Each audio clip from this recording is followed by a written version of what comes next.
So when did you find out you were funny, and how'd you go from that to that? Years later. I found out I was funny in college because I used to hang around the college class clowns. Like we would be the niggas. Yeah. The niggas at the lunch table who would snap on everybody that walked into That was moi. that snapped on every person that walked into the lunchroom. Sat in the back of the bus, all of them. I sat with those guys. Yeah. And that's why I realized I was funny. Yeah. Because while they was snapping, I would do voices. Right. You know what I mean? Right. And when I realized I could make them laugh, I was Yeah. like, oh, I'm on to something here. Right. And so, yeah, that was it, college. I was with the niggas. Right. And when you nigga funny, you know, people don't understand, nigga funny is a different kind of funny. Absolutely. You make 1000%. niggas laugh, Mm-hmm. it's a little different. That's Right. not mainstream laughter. Right. It's much hard. I mean, I remember seeing like, you see certain old black men laugh. That is like a real marker of how funny you can be. Because ain't shit funny to an old black man. No, they done seen. They've been through some shit. They've been through some shit. Do some shit. I They laugh seen and I joke, but I don't play type motherfuckers. Right. They You know? lived civil rights. You know what I mean? Right, yeah. So, yeah, they not laughing at much. So you can make them laugh. Absolutely. Yeah. And there's a difference between being funny around your friends, Mm-hmm. knowing how to be funny on film, Yeah. and then stand-up funny, being a stand-up comedian. Yeah. Those are all three, like, different. You got to dial into all of them. Yeah. Yeah. Like, Gotta how do you dial do in. that? How do you figure that out? The stand-up, I feel like, is that the hardest one? It's being stand-up the hardest of all of them? I wouldn't call it the hardest, but it is the most nerve-wracking one.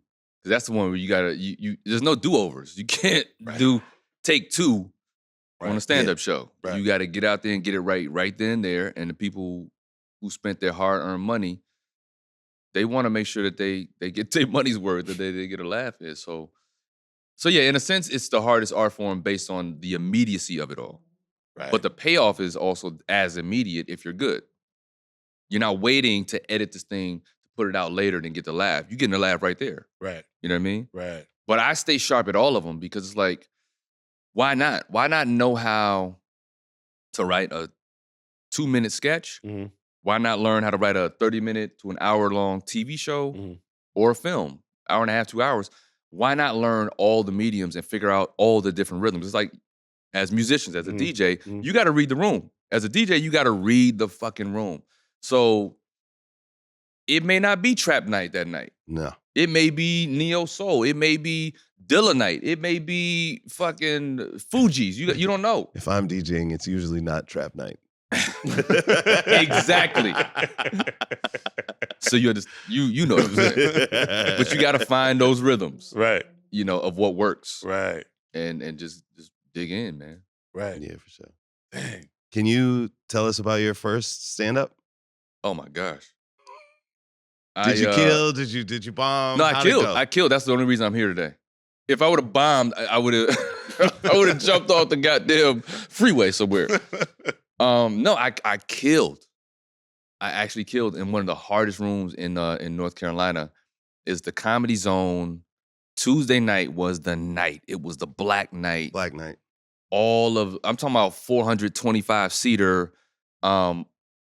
Back when they first had the like the Charlotte Hornets was like new to town. Wow. So Anthony Mason, all the ball players would be in there. All the money, the drug dealers, everybody who was somebody in Charlotte was there. Yeah.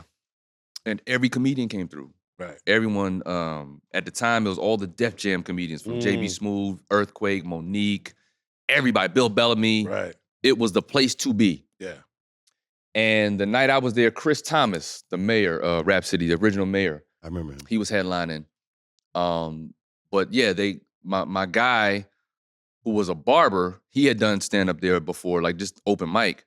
And so he was like, man, I'll take you there. I know the host. He'll give you some time. And dude gave me 5 minutes. I was so green, I didn't even know that you could walk from the back of the room and like up to the side of the stage where there's stairs. I was sitting in the crowd. Oh shit! So you just waiting. I was at a table. I was waiting. Right. And nigga called me up. I got up from the table and stepped up on the front of the stage. Right. And yeah, I started performing from the crowd. And yeah, I went up, did impressions and told my little story with, Yeah. with the impressions weaved in, Yeah. and they loved it. Yeah. And yeah, that's why I'm here. That's I've been funny 'cause chasing that same high ever since.